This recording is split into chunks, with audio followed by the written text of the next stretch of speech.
Começa pedindo 1 zilhão de desculpas pelo atraso. A culpa é minha. Desculpe. Gente, perdão.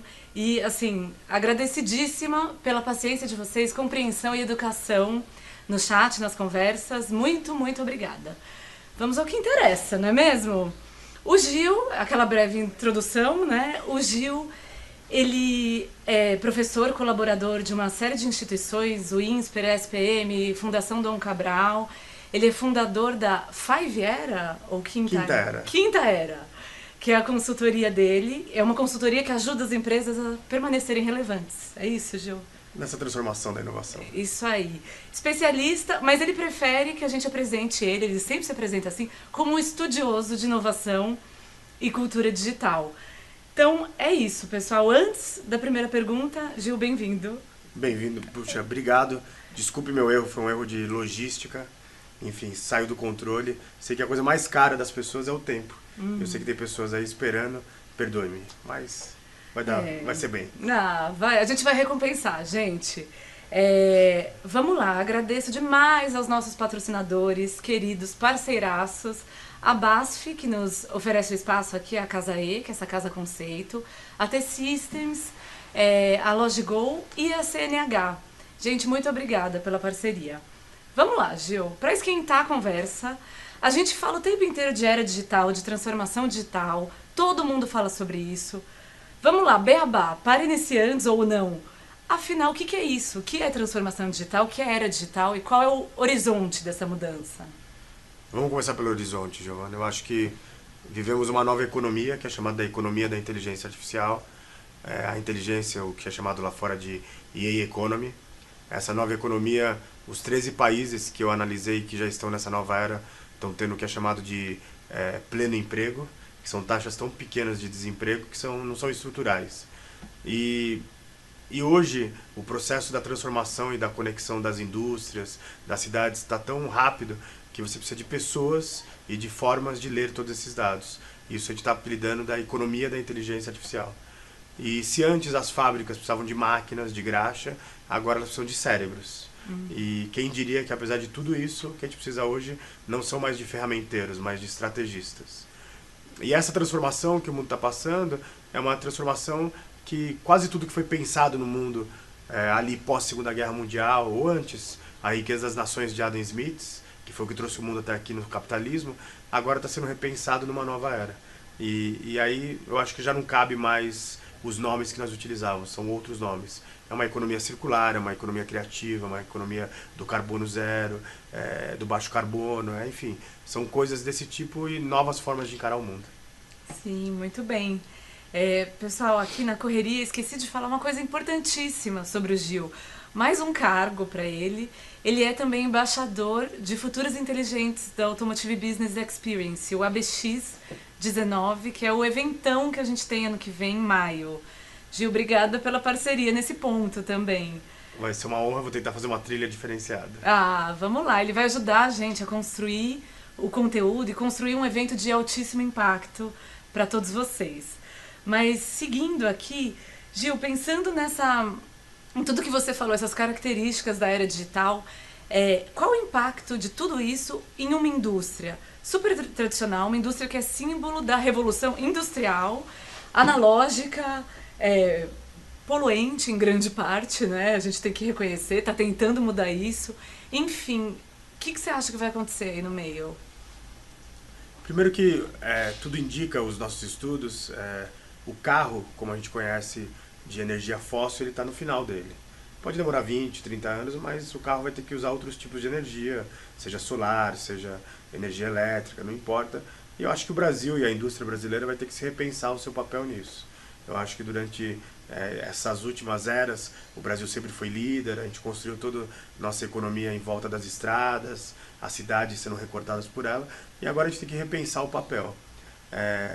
Eu acho que muitas empresas, você já tem aí uma grande empresa, uma indústria, que ela deixou de ser da indústria automobilística e ela agora coloca no seu speech que ela é da indústria da conexão urbana e da conexão intergaláctica. Isso dá liberdade para ela desde criar patinetes aqui na Faria Lima até projetos que nos levem para outras fronteiras daqui a algumas décadas, fronteiras espaciais. parece distante falar de fronteira espacial, mas eu tive no Japão agora, no Centro de Alta Pesquisa da Indústria Japonesa, e se pensa muito sobre essas novas fronteiras. Então, eu acho que o nosso público, né, que são pessoas de montadoras, etc., tem que repensar qual vai ser o papel da indústria automobilística nessa nova era de uma economia mais, digamos, conectada. Uhum. Muito bem, eu já recebi a gente está recebendo algumas perguntas, tem algumas sobre carro elétrico, a gente já fala sobre isso, mas acho que o Gil é a pessoa perfeita para a gente falar de estratégia, de cultura, organizacional, enfim, eu acho que a gente pode ampliar esse horizonte, sair do produto, gente, mas é só uma recomendação aqui. Uma das perguntas é sobre serviço, sobre as montadoras planejando mudar seus produtos de aquisição para serviço. Acho que esse é um horizonte, quando a gente pensa em mobilidade, tudo que a gente tem, é um horizonte de uma indústria que é muito material, que vende um produto ali físico e tal, talvez precisando se desmaterializar, né? O que você acha disso? Você acha que essa é a tendência? Vamos entender alguns fenômenos, né? O primeiro fenômeno que é uma era agora que é do ser e não do ter. Durante muito tempo se tinha coisas. Os últimos 12 anos, em vários países, pessoas que completaram a maioridade, que podiam comprar carros sofisticados, não compraram por opção a grande maioria. Então isso indica que carro e casa própria faz parte de uma característica de outras gerações. Você mistura isso à destruição criativa, que é o quê? É um economista que na década de 40 disse, se você não estiver pronto para destruir criativamente o que você faz hoje, alguém fará isso por você. Então tem uma empresa automobilística alemã que ela continua vendendo carros do jeito que a gente conhece, mas além disso ela tem um serviço, que aqui uma seguradora está fazendo similar, que ela disse assim, ela foi a primeira a falar, 90% do tempo do seu carro ele fica estacionado. Para que comprar um carro? Compra nosso serviço na nuvem. E hoje você vem para casa BASF e você vem com um carro X. Vai viajar à noite, vai com um carro Y. Está sem tempo para entregar esse carro? Paga uma mensalidade e a FedEx e a DHL vai buscar e devolver seu carro. Como que essa empresa está vivendo em dois mundos? Um vendendo realmente o carro como a gente conhece e o outro tentando novos formatos de negócios, que é uma gestão, digamos, da mudança, onde ela está vendendo o serviço na nuvem. E para uma indústria automobilística falar isso, mais de 90% do tempo do seu carro fica parado, o seu carro fica parado, isso é uma demonstração de que realmente a gente vai ter que repensar. Então eu acredito que o serviço, quando economiza o tempo das pessoas, vai ser a coisa mais importante. Isso é indiferente se a gente vai vender carro, castelo ou, enfim, um alimento. Eu acho que tudo vai virar uma experiência. Bem-vindo à era da experiência. Que legal. Olhando assim, qual é a sua impressão pensando numa montadora tradicional, onde estariam as oportunidades para construir essa experiência, assim, olhando de fora e de forma ampla? É que, na verdade, antes você tem um passo atrás, né? O nosso projeto que é o Brasil 2030, é isso? Rota 2030, 2030. Rota 2030. Ele, na minha opinião, acho que ele é importante para a indústria, porém, ele novamente é um projeto que não dá os caminhos para a inovação e para o futuro. Eu acho que ela está falando de eficiência energética de fontes que nós já temos, eu acho que faltou ali uma pitada de inovação. Então, não acho que a gente vai ter tantas radicalizações e tanta inovação radical. Mas eu acho que a indústria ela tem que repensar em qual é o papel desse carro que, para a minha geração, assim, completar a maioridade e comprar um carro era um grande prêmio. E agora a gente tem uma empresa de seguros fazendo um comercial que o pai vira pro filho, vou te dar um carro. E o filho fala, mas o que eu fiz? Para que isso? Né? Não é que o carro vai acabar, não é isso, mas a gente vai viver um lugar onde você tem novas formas de se conectar. Eu usei os patinetes elétricos numa capital europeia e, poxa, não é que você deixa de usar carro, você começa a não deixar mais usar metrô, você não usa mais os ônibus. Mas para o meu pai de 91 anos, ele vai querer outro formato. Então, eu acho que essa é a delícia do mundo. Nada vai ser tão onipresente como era antigamente. Tudo vai se coexistir. Sim. Aproveitando esse gancho, a gente tem uma pergunta dramática aqui que a gente recebeu. Com a mudança do perfil dos veículos, como você falou, a indústria automotiva, como conhecemos, hoje vai morrer? Você acha que como conhecemos hoje, a indústria vai morrer? Eu acho que todos aqueles que disseram que a fotografia acabou com a pintura, a TV iria acabar com o rádio, erraram. Eu acho que nada nada se destrói, assim. Acho que vai ter que se repensar, acho que vai ter que se reavaliar, acho que vai ter que todo dia fazer algo que a gente está falando muito na academia, que chama a gestão da complexidade. E a gestão da complexidade é como que pensamos na gestão do presente e na gestão do futuro conjuntamente. Durante um tempo, todas as indústrias só pensavam no quarter, no futuro, no ano fiscal. E agora os executivos vão ter que ter um pensamento também de longo prazo. A gente tem que entregar o presente, mas qual é a nossa gestão desse futuro que está vindo por aí?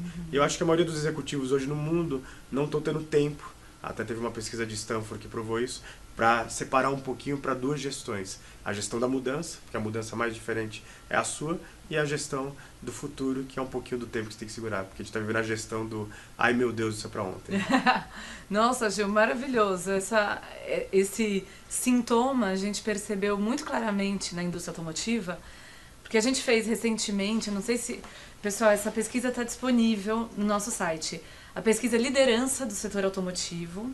É um estudo inédito, a gente entrevistou 600 profissionais em cargos de comando de empresas automotivas e ficou muito claro esse foco no curto prazo, porque o Brasil saindo de uma crise e tudo mais, todo o contexto de mudança, mas realmente é uma dificuldade clara da indústria, assim, que a gente detectou. Quem quiser baixar esse estudo está na beinteligência.com.br, liderança do setor automotivo, está lá em destaque. Vale a pena, gente, é bem interessante as conclusões. E aproveitando essa questão da gestão do futuro, acho que também tem uma questão aí da indústria automotiva, uma coisa de cultura corporativa, que por ser uma cultura corporativa muito tradicional, em geral, né, gente, temos variações aí no meio, existe uma certa resistência à mudança nessas organizações. Você concorda com isso, Gil? Como driblar esses obstáculos quando você quer levar um novo pensamento? A minha geração, eu tô com 45 anos, né? E nós viemos de uma geração que era assim, ganhe um campeonatinho de futebol, mesmo que você tenha que dar um pisão no coleguinha do outro time. Isso criou problemas para gerações. A gente não criou uma geração... As últimas gerações não são tão colaborativas. Ela é muito competitiva. Você tem agora uma geração mais, digamos, mais co-criadora. E aí qual é o ponto? Por que eu estou contando tudo isso? Eu tenho vários alunos e alunas nos MBAs, que eu considero eles que a gente chama de alta potência. Né? Teve um deles que foi até convidado na multinacional que ele trabalhava, foi o único da América Latina para um projeto chamado CEOs do Futuro. Só que ele me contou uma história que ele tinha uma ideia, ele chegava para o chefe dele e falava assim, tive uma grande ideia. Primeira vez o chefe escutou, segunda vez o chefe escutou, na terceira falou assim, olha, faz o seguinte, vai para casa, toma um copo d'água, dorme, volta amanhã que passa. A gente faz isso há tanto tempo, você quer mudar toda hora. O resumo da história não foi só por essa frase, mas esse executivo saiu de lá, montou a empresa dele, está super bem, mas eu acho que hoje a cultura corporativa está espantando os desobedientes da inovação. E eu acho que a coisa mais difícil é fazer a gestão da mudança dos gestores. A gente tem aquela convicção sólida de que o mundo é assim e sempre será. E hoje a criação é feita com várias gerações, com vários pontos de vista. Nunca dá para olhar a inovação com um único dogma. E cada um aqui nessa sala tem um dogma diferente. Mas o grande desafio da inovação é como que eu, vendo também com os seus olhos, posso a empatia. Então acho que o problema da cultura empresarial está sendo esse processo de não fazer a gestão da mudança das próprias pessoas. Essa é o mais difícil. E mais do que isso, quando você tem tempos de muita inovação, isso tem desde a primeira revolução industrial, os executivos e as executivas começam a ter o que a gente chama de inércia da inovação, que é o medo, e o medo, o pessimismo trava as empresas. E hoje eu acho que tem muitas empresas travadas porque estão com medo do futuro. E o futuro, acredite, será maravilhoso. Que bom ouvir isso, né? Acho que às vezes é um pouco aterrorizante pensar nesse horizonte de tantas mudanças. Você acha que a perspectiva é positiva? Vamos pegar dados, porque senão fica no achismo. Sim. Algumas décadas atrás, 36% da população mundial vivia na miséria absoluta, sem ter o que comer.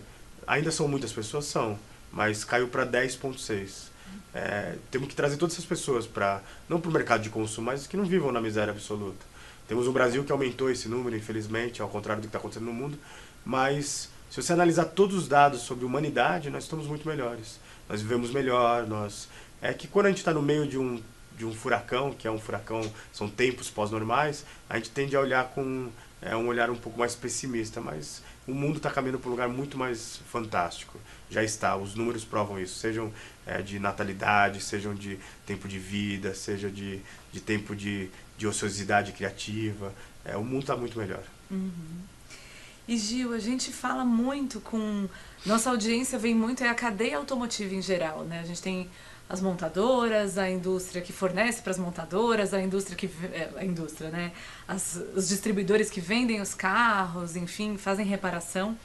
E aí, acho que uma preocupação importante aí no meio é que quando a gente pensa que o perfil de consumo vai mudar, que vai ser um uso como serviço, enfim, você já começa a sentir aquele arrepio do medo de desemprego, medo de destruição de algumas companhias. Que olhar que a gente tem que ter sobre isso e como pensar em uma indústria que é sustentada pela produção do veículo, para onde ela tem que começar a olhar para se manter relevante nesse momento de mudança? Vamos entender primeiro o ato de compra de um carro? Vamos. Ele não muda faz quanto tempo? Eu comprei um carro novo agora. Tá ali, a concessionária é bonita, tem um café e tal, mas na maioria das vezes você é muito assediado pelo vendedor quando você demonstra o primeiro interesse. Depois até o carro tava lá com uma fitinha bonita, foi bacana, mas acaba a relação ali. Nunca mais recebi nenhum tipo de comunicação. Aí de repente eu vou receber uma comunicação falando do carro novo.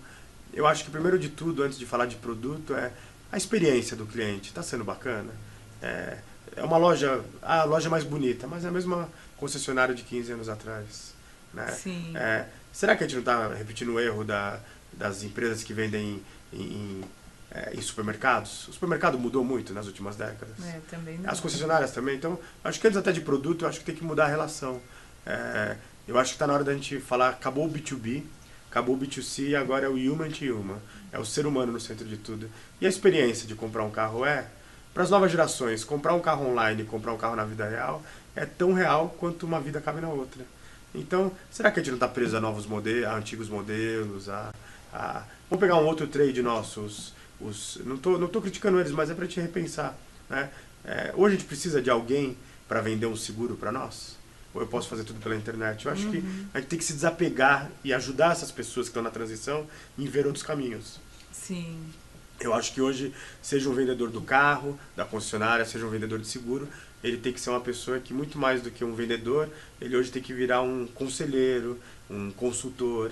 Eu acho que mudou o formato de vendas agora. Sim. E aí, quando você desencadeia isso, você começa a entender que o produto é importante, mas no final é uma corrida que não vai ter mais fim. E aí a gente vai ficar correndo e sempre achando que tem algo novo mais lá na frente. É verdade. Correndo atrás do rabo, né? Aqui a gente recebeu uma pergunta sobre como o RH pode avaliar o perfil das pessoas que se engajarão melhor na nova era. Então, quais são as novas competências? É uma pergunta difícil aqui, né? São muitas, mas eu já não uso mais aquele que muitos usam, aquele paper do Fórum Econômico Mundial. Eu e um grupo de pessoas, quem quiser depois me manda um e-mail, eu compartilho, desenhamos lá em Stanford outras habilidades. Vou pegar algumas. Uma delas é transdisciplinaridade. Empresas que trabalham em silos, empresas que trabalham muito, digamos, departamentos, terão muitos problemas. Hoje, a complexidade do mundo e dos negócios é tão complexo, né, sendo um pouco repetitivo, que não dá para você dividir a empresa em silos. Essa empresa de produto, essa parte é comercial, essa parte das oficinas, agora vai ter que todo mundo trabalhar junto. O outro ponto, flexibilidade cognitiva, que é o quê? Aprender, desaprender e reaprender todo dia. Quem criou essa frase, né, do aprender, desaprender e reaprender todo dia, criou na década de 70. Esse professor genial acreditava que era durante a vida. E agora eu só acrescento que tem que ser todo dia. Todo dia a gente tem que ser igual o Fênix na mitologia. Ir dormir, se jogar no fogo e se recriar amanhã. O novo, o ser humano novo, o ser humano, digamos, vitruviano, do novo renascimento digital, ele é um ser que não tem medo dessa novidade de todo dia se ver. Então, está na hora da gente... todas as 10 habilidades que nós desenhamos são todas habilidades que não pedem pessoas de ciências exatas, pedem bons seres humanos. Vou dar um exemplo, não na nossa indústria, mas numa outra indústria. Uma multinacional criou o cargo de honestidade, vice-presidente de honestidade. Ele está acima de compliance. Ele fala assim, se for bom para as pessoas, a gente pode mudar um pouquinho o nosso compliance, né, no sentido da ética. Né? Não só ficar vendo o contrato e falar tudo tem que ser no contrato. Então acho que está na hora das empresas, tem que ser bom para todo mundo, tem que ser bom para quem compra, para quem é cliente e para quem está em volta. Esse é o novo mundo. Então as habilidades são transdisciplinaridade, empatia, estudar durante a vida, inteligência social, trabalhar em projetos em redes voluntários para entender que esse mundo novo. Porque senão a gente fica falando, tem um mundo novo, mas vai lá visitar ele, vai fazer um curso gratuito na internet, vai assistir um webinário, enfim, separa um tempo para estudar pelo menos 15 minutos por dia. Mas não algo que vai te dar nota, algo que te dá prazer. O estudar tem que ser um ato prazeroso. Sim, interessante. A gente passa muito tempo focado nessa visão obtusa, né, de entregar o resultado, tá ao curto prazo, né? Os executivos que ficarem só presos a quarters, posso assegurar, já estão tendo muitos problemas. Porque você se mata para entregar o quarter, entrega 1, 2, 3, mas ninguém é super-homem, ninguém é Mulher Maravilha. Uma hora você não vai entregar seu quarter. E aí o que acontece? Se você não entregar 2 quarters, você continua na sua empresa? Cadê seu pensamento estratégico? Eu acho que o pensamento estratégico é muito interessante. Infelizmente, até porque você citou, por causa de uma crise que a gente viveu, que está saindo agora, a gente ficou muito imediatista e muito só nos... Mas a gente precisa de pessoas que pensem o futuro. Pensar o futuro é importante. E aproveitando esse gancho, Gil, até um pouco complementar a pergunta que a gente recebeu, outra informação da nossa pesquisa com a liderança é que a gente fez o estudo, a gente entrevistou pessoas da média gestão, que é até gerência de área, e pessoas de alta gestão, que é diretoria, vice-presidência, presidência. E aí a gente percebeu que a média gestão e a alta gestão, o nível de formação, de escolaridade é muito próximo, assim.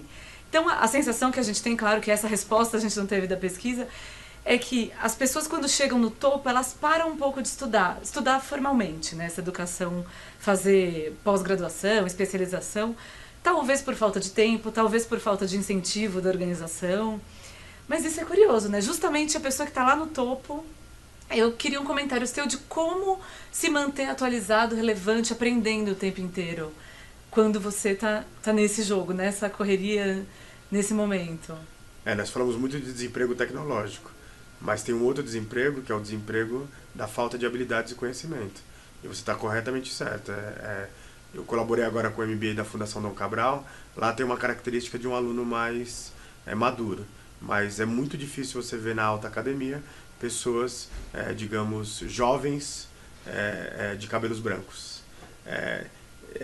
Então tem, mas são muito poucos, e eu acho que é esse o que mais estão precisando. Porque eles viveram 2 mundos, eles viveram um mundo, nasceu o fax, nasceu o telefone celular, e estão dirigindo empresas agora que precisa ter um pensamento de futuro.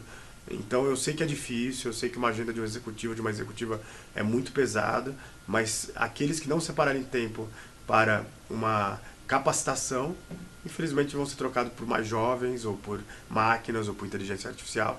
Então não é uma questão de só gostar, é uma questão até de sobrevivência, darwinismo puro. Sim. E aqui a gente recebeu uma pergunta bem interessante também relacionada com essa questão da cadeia automotiva, Estão chegando bastante perguntas? Sim, várias. Estou aqui, uma dificuldade para fazer essa seleção. Gente, vocês fazem perguntas muito boas. Continuem, a gente não vai conseguir responder todas, mas a gente tenta. O Carlos Macriani perguntou, as tecnologias digitais já são inúmeras e disponíveis no mercado. Como o empresário de uma pequena e média empresa pode analisar as prioridades? Da onde você começa? Você não tem aquela verba maravilhosa, você não tem a matriz te orientando de repente. O que você faz, Gil? Primeiro, experimente ferramentas digitais para aumentar a produtividade da sua equipe. Vamos pegar uma simples aqui. Eu perguntei isso no MBA agora, quem usava o WhatsApp para falar com a sua equipe? De vendas, o que seja, todo mundo levantou a mão. Está todo mundo errado. O WhatsApp foi criado para conexões pessoais. Você até pode falar, mas meu cliente está lá no WhatsApp. Tá, mas você está concorrendo com o meme que alguém acabou de mandar do grupo de final de ano, com a piada dos amigos de infância. Então, tem uma ferramenta, por exemplo, tem várias iguais, eu citar uma que chama Slack, que ela é usada no Vale do Silício, tem uma ferramenta gratuita e tem outra de $10 por mês, que ela ganha produtividade na comunicação entre equipes.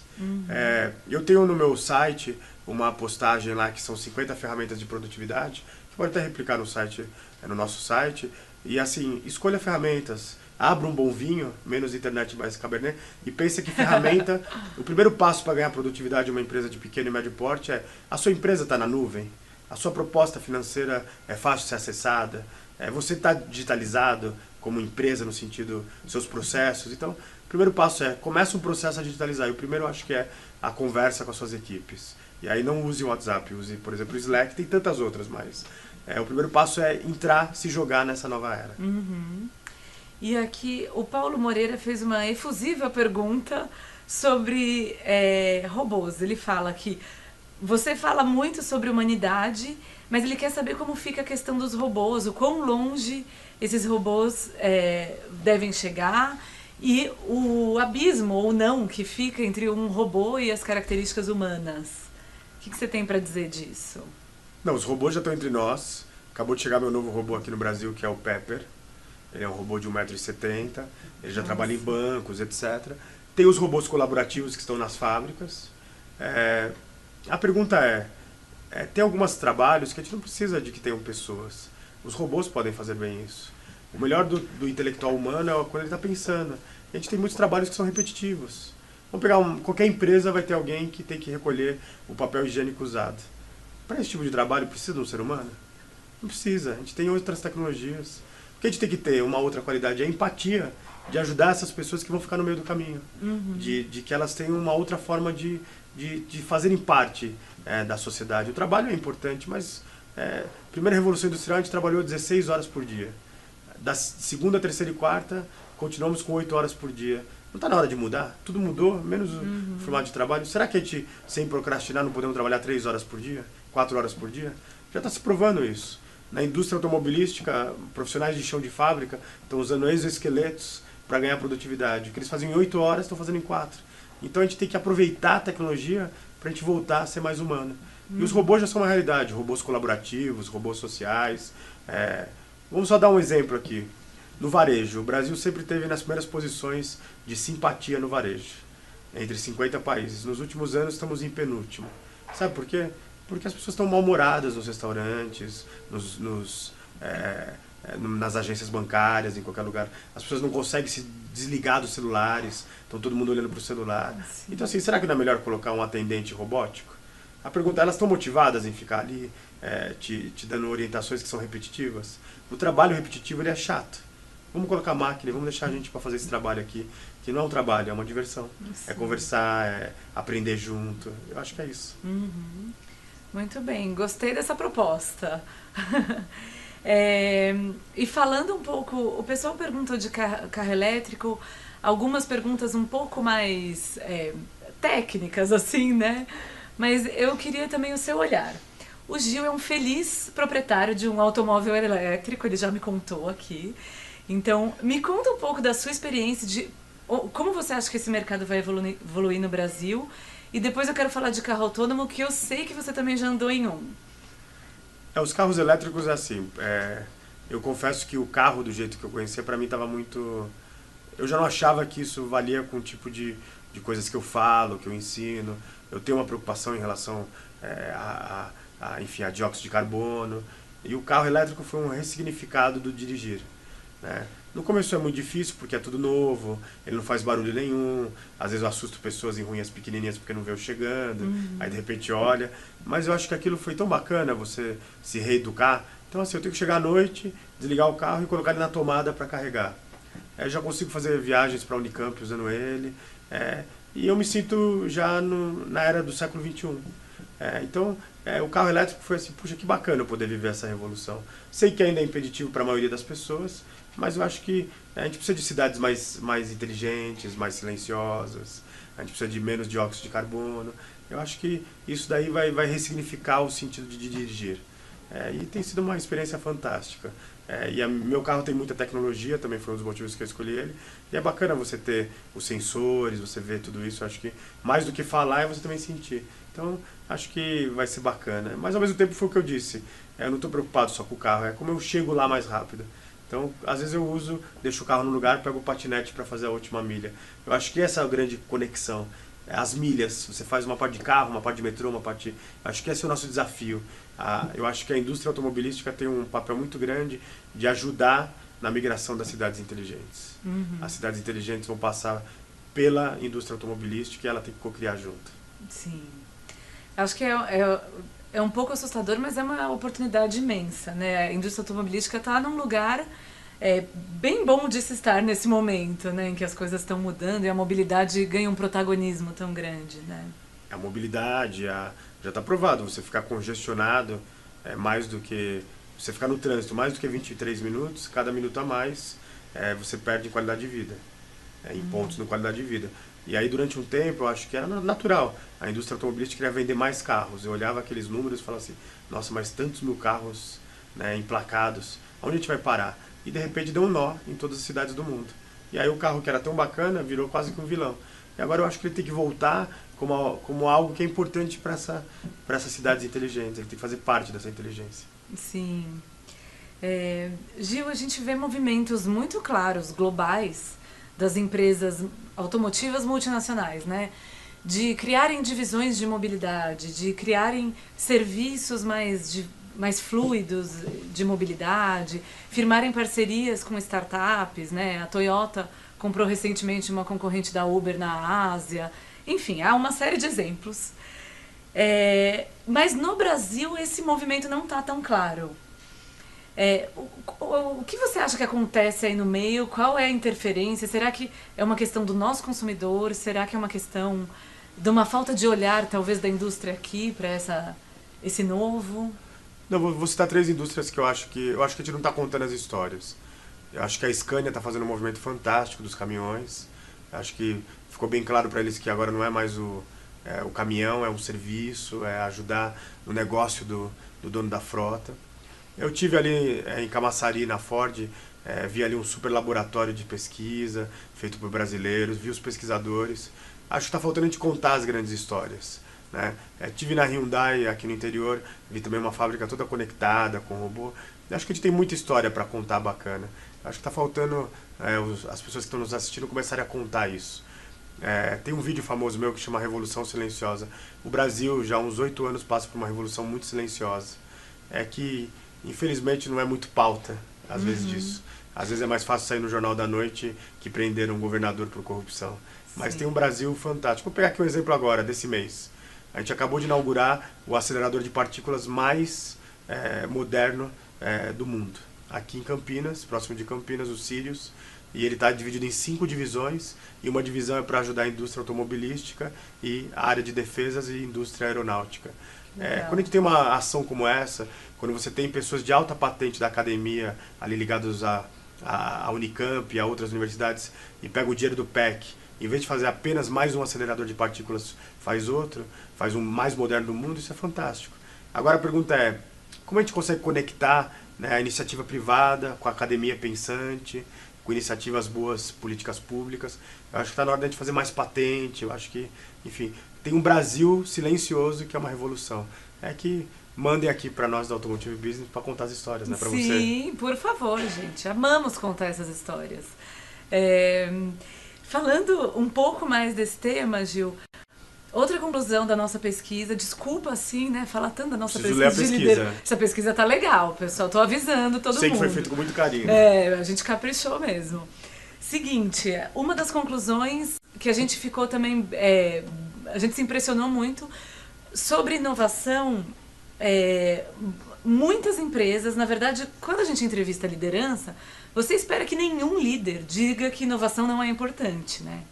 Então a gente teve, sei lá, mais de 80% da liderança disse que inovação é essencial para a empresa, tá? Mas a gente teve uma parcela que falou menor, claro, mas que ainda assim, por ser liderança, assustou. Que a inovação é cara, que não tem autonomia para inovar no Brasil, que a inovação não vai vir do Brasil, não vai nascer aqui, ela vai vir de fora, enfim. Então acho que existe essa visão, talvez, de ter as mãos atadas um pouco na hora de inovar, na hora de entregar essa experiência que a gente fala. Por onde começar? O que tem que estar claro para dar o primeiro passo e inovar? É assim, eu não li a pesquisa, então não posso entrar no detalhe, mas a maioria das vezes que são executivos que falam isso, especialmente a alta gestão, tende a ser executivos muito financistas. Sim. Então ele é muito preocupado com o resultado do quarto, do ano, e aí para ele a inovação é algo paralelo, deixa que a matriz manda. É evidente que tem matrizes que são muito centralizadoras sim, mas desculpe, você tem todas as grandes empresas da indústria automobilística pedindo inovação em todos os cantos. Eu acho que muitas vezes a gente está se escondendo atrás e tentando dar uma desculpa para a nossa falta de capacidade disso. Não estou falando só da indústria automobilística, mas em outras indústrias que eu enxergo e estou próximo. Já escutei de presidentes de grandes empresas, não da nossa indústria, mas falar assim, eu sei que tem que fazer a mudança, mas eu estou no final da minha gestão, deixa para o sucessor. Qual o problema? A mudança é tão profunda e tão rápida que talvez ele não vai deixar uma empresa tão bacana para o próximo gestor. Então ele vai ter que repensar nisso. E eu acho que a gente está chegando ao fim da gestão só financista. Evidente que a eficiência financeira e a eficiência operacional é o que os acionistas pedem. Mas já está provado que sem eficiência da inovação não vai levar a empresa para o próximo patamar. Se a gente pegar grandes empresas hoje, que eu posso citar, enfim, mas não vou citar nomes para não... que não entregaram seus números nos últimos 3 anos, e isso porque eles só pensaram em eficiência operacional e financeira, e ficaram em média de 1 a 3 pontos por cento abaixo da meta combinada com os acionistas. E agora toda a academia está falando, a eficiência da inovação tem que estar no centro, por isso que a gente fala tanto essa palavra. E aí esses CEOs vão ser CEOs que logo vão estar, enfim, no desemprego tecnológico, porque agora é importante você ver esses dois aspectos, mas é importante você dar o que é chamado da liderança do servir e mostrar que é importante a inovação. E antes disso, se perguntar, o que é inovação? Inovação pode ser um simples fator que melhorou um processo. É que às vezes a gente acha que inovação é criar carros para a Lua e para Marte. Não? Às vezes é umas simples coisinhas que vai fazer... Vou dar um exemplo. Vi numa indústria, eles fizeram com que ninguém mais tivesse, né, seu copo descartável. Isso fez uma economia, enfim, muito considerável de copos. E mais do que isso, ajudou o mundo a ter menos polietileno. Percebe? Então, isso é um primeiro passo da inovação. Comece o primeiro passo. Sim. Comece pequeno, né? Mas comece. É interessante isso. Você estava falando, eu lembrei, uma vez numa conversa com o José Salib Neto, que era da HSM, um dos fundadores, ele comentou que a melhor prova de um bom CEO, de um bom líder, é quando as coisas vão muito bem, quando ele já não está mais lá, né? Acho que essa visão é bem interessante. Mais uma pergunta aqui. Você quer comentar alguma coisa, Gil? Não, pode continuar, desculpa. Mais uma pergunta aqui. Pensando no hoje e no futuro, como a manufatura vai se adequar ao novo consumidor, onde os desejos são voláteis, e como a indústria vai impactar esse cliente? A inovação ela dá voltas, né? E agora a grande tendência é que as pessoas querem se sentir exclusivas no mundo de tanta, digamos, tanta padronização. Sim. E aquele fato que a gente sempre discutiu do carro ser todo feito de acordo com o seu gosto, isso vai ter que ser uma grande premissa da indústria. O que os italianos falavam de fatto a mano, agora é fatto para você, para você. Você que vai ter que... Você tem que sentir que falar assim, esse carro é meu. Para que todo mundo tem que ter carro cinza com banco preto? Tem gente que gosta de banco roxo, tem gente que gosta de banco amarelo, tem gente que gosta de banco verde. Então eu acho que o desafio dessa nova manufatura, e aí entra a indústria 4.0, é de você poder fazer coisas exclusivamente diferentes para cada um. Tá distante? Não. Até no evento que a gente fez aqui eu citei. A Nutella, ela mexeu no seu formato de embalagem, ela não podia mexer no produto que tinha muita aceitação, 4 cores primárias com algoritmo de inteligência artificial, 7 milhões de embalagens diferentes. Nossa. O carro é diferente? Mas na verdade a técnica é a mesma. Então a gente pode ter carros completamente diferentes para nós. Muito bem. Aqui, mais uma pergunta dentro do contexto de informações e entretenimento, como você avalia a importância cada vez maior de canais digitais e redes sociais para os consumidores, comparando com a mídia tradicional? Olha, aqui antes de... Mídias sociais é importante sim, tá ali que está a definição de compra, mas não é na relação entre empresas e pessoas. Mídias sociais foram feitas para pessoas conversarem com pessoas. mas vou pegar uma coisa bem lá atrás. Eu ajudei uma empresa de direito do consumidor, foram enviados 25 e-mails para a indústria automobilística, com perguntas simples. Já faz alguns anos isso, mas sabe quantos responderam e-mail? Apenas 3 empresas. Nossa. 22 empresas não responderam. Provavelmente esse número melhorou. Mas antes de pensar na mídia social, é assim, você responde o seu cliente em outros canais mais tradicionais? E era uma pergunta assim, tem esse carro nessa cor? Então acho que isso é uma pergunta que, muito mais do que está nas mídias sociais, você colocou o consumidor no centro de tudo isso? Você colocou o consumidor e ele está te respondendo porque ele quer conversar. Então, hoje a gente trabalha, vê empresas respondendo SMS, respondendo chatbots. Eu acho que muito mais do que as mídias sociais é pensar em como esse cliente quer falar com você. Tem pessoas que vão ligar, tem pessoas que vão mandar mensagem de WhatsApp. Você está pronto para isso? Sim. Pessoal, então recebemos perguntas aqui se a entrevista vai estar disponível depois.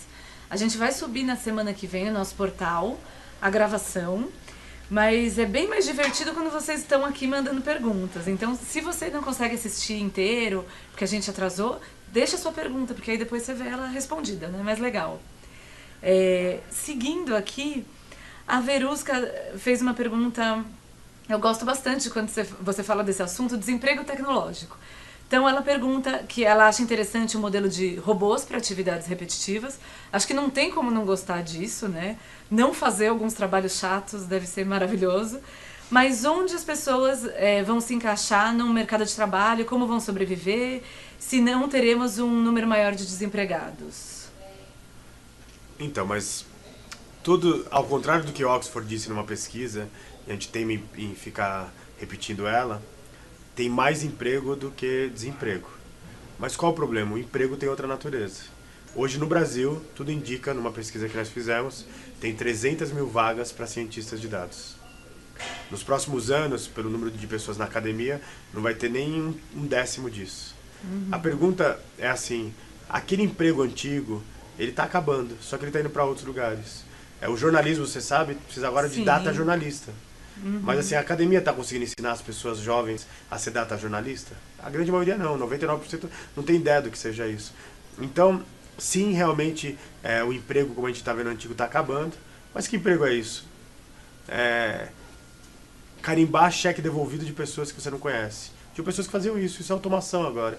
Então, na verdade, o seu desafio é como que eu vejo agora as novas fronteiras do emprego, do trabalho. E aí eu volto a repetir o que eu já disse no começo. Não precisamos de ferramenteiros, precisamos de estrategistas. E tudo passa por estratégia, criatividade e pensar de forma inovadora. E aí o emprego ele mudou de natureza e mudou de lugar. Então o desemprego tecnológico vai existir sim, mas temos um estudo bem pé no chão, que é o mais, digamos, pé no chão. Ele fala assim, do Federal Reserve americano, de cada um emprego que se fecha pelo impacto da inovação e da transformação da indústria 4.0, se abre quase 2.6 novos. O problema não está dando tempo de educar as pessoas, de capacitar para essa nova área. Isso depende de você todo dia, separar aqueles 15 minutos para estudar. Sim, sim. Acho que a gente enfrenta um período de muitos ajustes, né? Precisa de algum tempo aí. Os próximos 30 anos acho que serão tempos pós-normais. Será fantástico viver nesse planeta. Gil, e aproveitando, falando dessa questão de emprego, o Rafael fez uma pergunta bem complementar. Ele pergunta qual o papel da indústria e das escolas na formação e reeducação do perfil dos trabalhadores. Quais são os investimentos, do seu ponto de vista, que são necessários? Acho interessante colocar a indústria ou empregador nesse jogo também, né? Qual o papel para formar a mão de obra?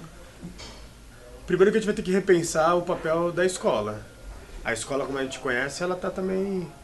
você colocar uma pessoa na sala de aula hoje, no século XIII, a do século XIII vai estranhar a luz, vai estranhar algum equipamento. Mas aquela arquitetura social ele vai reconhecer. Alguém falando e muitas pessoas sentadas. Sim. Então a escola precisa se rever. A faculdade de 5 anos, uma das habilidades que nós escrevemos é o aprendizado rápido e durante toda a vida. E aí a pergunta é, precisamos de cursos de 5 anos, de 4 anos, de 2 anos? Eu acho que a gente precisa de cursos para a vida toda, mas que vão mudando. Vamos pegar aqui, para a gente fazer hoje um profissional da indústria 4.0. Para você criar a ementa e criar uma graduação e aprovar no Ministério da Educação, 1 ano. para você abrir o curso mais 6 meses. Daqui a quase 7 anos, ou 6 anos, você tem a primeira turma, já passou. Nossa. Então a gente vai ter que rever esse conceito. Outro ponto é, se todo mundo está fazendo design think, pense em outra coisa, porque vão dar as mesmas respostas. E aí aqui no Brasil a gente começa a repetir muitas mesmas fórmulas. E aí a gente começa a ver a indústria se mexendo. A ABB, que tem robôs, digamos, colaborativos, está montando um novo centro agora que promete capacitar milhares de pessoas para robôs e para essa nova era. Eu acho que os empresários vão ter que voltar, como os mecenas antigos, a se preocuparem com a educação. E vão ter que, para sua... eu tenho lá uma empresa de robôs e se eu depender da academia eu nunca vou ter os profissionais. Então eu vou ter que fazer essa capacitação deles, eu e a minha equipe. Eu acho que cada um agora vai ter que fazer sua capacitação própria e por isso que a gente vê um crescimento tão grande das universidades corporativas, porque está descompassado. Pela primeira vez a academia não está sendo a ponta de lança. Isso dos últimos séculos. E aí os empresários vão ter que ver as dores e fazer suas escolas. Interessante. Aqui uma pergunta da Juliana, que ela quer saber se adianta tentar evitar ter seus dados pessoais de compras, de uso de empresas expostos, ou isso é necessário para o consumidor. Eu gostaria que você falasse também um pouco de ética nessa relação de dados, enfim. Até que ponto isso vai chegar? Mas vamos lá, ó. O Boticário promete lançar agora em janeiro. Ele fez uma parceria com uma empresa de aromas e com uma empresa de tecnologia. E eles, um perfume que demorava 3 anos para produzir, um novo perfume, fizeram em 3 meses. Misturaram na inteligência artificial centenas de receitas de aromas e muitos dados do consumidor milênio. A pergunta é, aquele consumidor milênio, ele autorizou a Boticário a fazer isso? Mas eu acho que nem essa discussão. É assim, privacidade mudou o paradigma. Eu acho que a gente volta um pouquinho como meu pai falava pra mim. Só é segredo se apenas uma pessoa souber. Se 2 souberem, não é mais segredo. E agora, o mundo digital, existem gerações que não estão preocupadas com alguns paradigmas nossos da privacidade. Eu acho que a privacidade é importante, eu acho que tem que ter a ética dentro disso, mas você entrou numa loja, vai ter lá um botãozinho dizendo, você aceita nossos cookies? Quantas pessoas falaram cookies? O que será isso? Não aceito? Então, assim, a gente tem um analfabetismo digital também, que as pessoas não entendem cookie, será que é bolachinha? Então, eu acho que as empresas também têm que ajudar as pessoas a entender essa nova era da privacidade. E a privacidade que a gente conhecia mudou completamente. Ela já não existe mais, isso eu posso assegurar. Eu acho que ler os dados, e os consumidores estão mostrando em pesquisas, se você ler os dados deles e oferecer ofertas exclusivas, ofertas, digamos, personalizadas, eles não se importam. Então, acho que no final a gente só quer... vou dar um exemplo, eu falo muito de DNA, de leitura de pares de cromossomos. Já tem um biobanco que fala, você fez a sua leitura dos seus 23 pares de cromossomos, coloca aqui, se a indústria farmacêutica usar, a gente te paga um valor para isso. E aí, de 300 milhões de pessoas, uma grande parte já aceitou. Então, a privacidade do DNA significa o quê? Tecnicamente é muito, mas para muitas pessoas, o que significa isso? Então, a privacidade... Agora, a ética, ela fica muito importante. A ética é um lugar onde vivemos a era da transparência. E na era da transparência, as empresas precisam se acertar com o seu passado, porque tudo que estava errado vai aparecer. E mais do que isso, começa a se criar o cargo agora de vice-presidente de honestidade. Isso é fantástico. Então, assim, sejamos transparentes, vamos pedir desculpas pelos erros que fizemos. Não eram erros, digamos, talvez eram erros que a gente não enxergava naquele momento. E eu acho que vamos evoluir como sociedade. Sim. O que não pode acontecer é deixar virar um escândalo, peça desculpas antes. Sim, com certeza.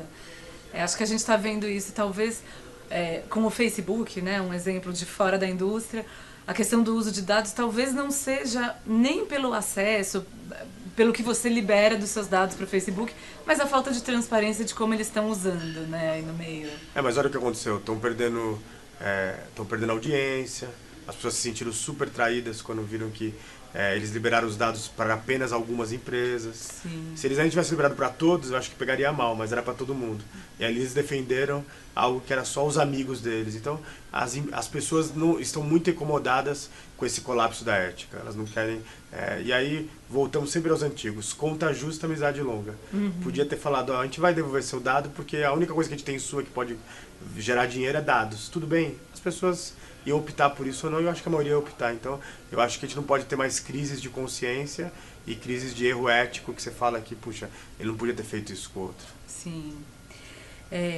Gil, recebemos aqui uma pergunta sobre o papel das startups para grandes empresas já estabilizadas, e aí eu amplio aqui, acrescento, a gente tem, a indústria automotiva é tradicionalmente fechada, cheia de segredos, né? Gosta de desenvolver os carros ali escondidos, surpreender o consumidor com o lançamento. Essa é a tradição, né? Acho que isso vem mudando um pouco, mas como esse elefante que gosta de trabalhar sozinho colabora com startups? Como você vê essa sinergia acontecer? Primeiro que a gente tem que desmistificar algumas coisas, tá? As grandes empresas no mundo inteiro, quando se aproximam das startups, sim, elas querem ter a inovação, entender delas, mas mais do que isso, tem um conceito estudado muito na alta academia que chama efeito Uber. O que é o efeito Uber? Primeiro aconteceu isso com os taxistas, mas sempre que uma startup dá certo, ela mexe com quase 60% da margem de lucro de quem já estava estabelecido. Então muitas vezes a gente fala assim, puxa, bacana trazer a startup para cá, mas na verdade aqueles que estão estabelecidos, o status quo, tá falando assim, vem perto de nós para eu saber o que você está fazendo. Talvez não todos que estão na operação saibam disso, mas isso é um pensamento lá em cima. Sim. Então é muito Maquiavel, deixa eu deixar o meu concorrente, meu inimigo aqui próximo. Mas mais do que isso, eu vejo muitas empresas investindo em hackathon, em lab, em aceleração de startup, só que aí ele não envolve os executivos que estão, os profissionais que estão ali em volta disso. Tem uma agenda diferente. E aí tem um grupo diferente na empresa que cuida das startups e outro grupo que tem que entregar o resultado. Ou ele é um processo sistêmico, onde todo mundo está participando, ou você continua criando silos. E aí os silos não dão certo. Por isso que a gente não vê tanta startup dando certo dentro das empresas. Porque no final elas acabam morrendo lá dentro, porque você tem um choque com aquele pessoal que precisa entregar o resultado e aquele outro que é um pequeno grupo que quer trazer inovação. E normalmente as empresas que criam diretorias de inovação, vice-presidente de inovação, gerente de inovação, aquelas pessoas tendem a sair muito rápido. Por quê? Porque você está criando um novo tipo de classe profissional. Um novo tipo de profissional de executivo que não tem muita métrica, que cria um grupo à parte, ele acaba sendo minado por quem está ali no dia a dia. Então, ou o pensamento ele é totalmente horizontal, com todo mundo pensando para onde vamos, ou só acelerar a startup, criar hackathon, olha o que aconteceu nos últimos 5 anos. Sim. Mas você Concorda? acha... Concordo. Eu acho muito verdadeiro, realmente. Para florescer uma startup assim, junto de uma grande empresa, é um desafio. E hoje eu vejo uma corrida pelas startups, vamos fazer hackathon e tal, mas aí dentro da empresa ela não resolveu coisas básicas. Sim. Então é legal as startups, mas antes resolva seus problemas internos. E aproveitando isso, né, já que, tudo bem, fazer uma iniciativa aqui sem que ela seja transversal não tem um grande impacto, então por onde começar a criar esse ambiente mais colaborativo?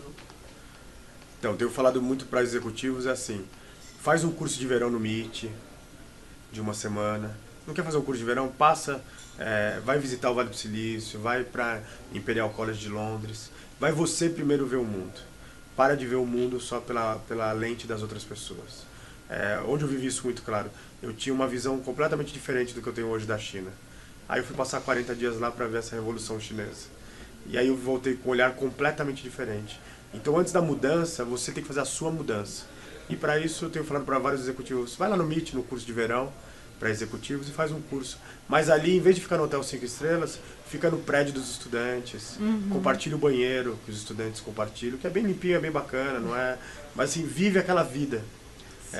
E senão você fica lá, se cria numa redoma e não vê. Então assim, aproveita essa nova era. E viajar e estudar é fantástico. Sim, com certeza. Especialmente no verão. Gente, estamos chegando ao fim. Tem uma última pergunta, Gil, que aqui a gente... Foi rápido, hein? Ai, passou rápido. E eu tô todo entupido, desculpa, pessoal, não sei como tá minha voz, mas eu tô... Eu acho que tá dando tudo certo. Nenhuma reclamação quanto à sua voz. Gil, vamos lá. Só uma última pergunta que a gente recebeu aqui. qual a contribuição do Estado, do governo, no incentivo à tecnologia e inovação? E aqui ele fala, né, a realidade é que a gente vive num contexto de uma estrutura governamental burocrática. Enfim, você acha que o que tem que acontecer para as coisas funcionarem com tudo isso? Menos Estado, mais parcerias entre iniciativa privada e academia. A academia, não podemos generalizar, mas na sua grande maioria virou as costas para a iniciativa privada. Ficou um lugar muito, digamos, politizado e politizado de uma forma, na minha opinião, que eu acho equivocado. Um país inovador ele só acontece quando ele tem iniciativas privadas se unindo à academia e iniciativas públicas que ajudem. Por exemplo, eu estive em Brasília no debate sobre patente. Hoje a média no Brasil é de 14 anos para você ter uma patente. Nossa. Nos Estados Unidos, 1 ano você tem a primeira fase da patente. Para a gente ter país inovador, a gente tem que mexer em algumas políticas. E aí a pessoa que cuidava de patentes em Brasília, que estava no debate que eu estava, disse, mas a gente precisa de dinheiro, precisamos de mais pessoas e tal. O Brasil não está numa fase para pedir mais dinheiro para o pagador de imposto. Sim. Então as pessoas vão ter que se virar. Eu acho que, mas mais do que isso, eu acho que a gente tem que fazer um pacto. Qual é o nosso projeto como nação inovadora? Isso daí não passa só por governo, passa por todos. Eu tive na China e perguntei para um pesquisador como que eles fizeram para criar aquela sociedade tão inovadora. Sabe o que eles falaram? Estude, todos prosperarão, alguns primeiros, mas se você estudar você vai prosperar. Isso muda completamente a cabeça de uma nação. Então assim, a pergunta que fica, não tem uma resposta, mas qual o nosso projeto de nação do século XXI? Como o Brasil se insere nessa nova realidade e se joga no século XXI? E aí não tem nada a ver com política, mas com palavras que não cabem mais. Nem esquerda nem direita. Vamos pra frente? Boa, Gil, adorei. Acho que todo mundo termina mas com essa lição de casa, de arregaçar um pouco as mangas e também de estudar. Eu preciso fazer meus 15 minutos hoje. Fiquei até culpada aqui. Mas é isso, Gil. Agradecida demais pela sua participação. Muito obrigada pelo seu tempo, pela disposição e por enfrentar essa correria para estar aqui de alguma forma, ainda que um pouquinho mais tarde do que a gente planejou, né, gente? Viu como robôs são bons? Eu podia ter mandado um robô no meu outro lugar. É verdade, ó, o robô ia ajudar nessa situação. Pessoal, muito obrigada. Nossa, não tenho como agradecer pela educação, paciência e respeito que vocês tiveram, sabendo dos nossos contratempos aqui. É muito bom ter uma audiência tão qualificada, tão interessada, a fim de conversar e a fim de construir, né?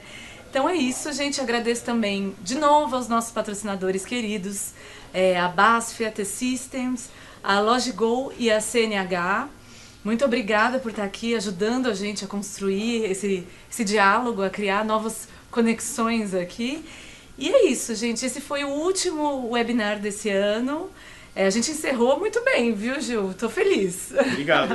Feliz 2019, prosperidade. É isso aí, gente. Feliz ano novo já. Feliz, boas festas pra vocês. A gente se vê em 2019 pra falar, pra construir. Deixem as sugestões aqui de quem vocês gostariam de ver aqui nesse bate-papo, que assuntos que a gente deve levantar aqui. A gente vai adorar saber. E a gente também vai enviar uma pesquisa para vocês responderem sobre essa experiência que vocês tiveram aqui, tá bom? Muito obrigada, tchau, tchau!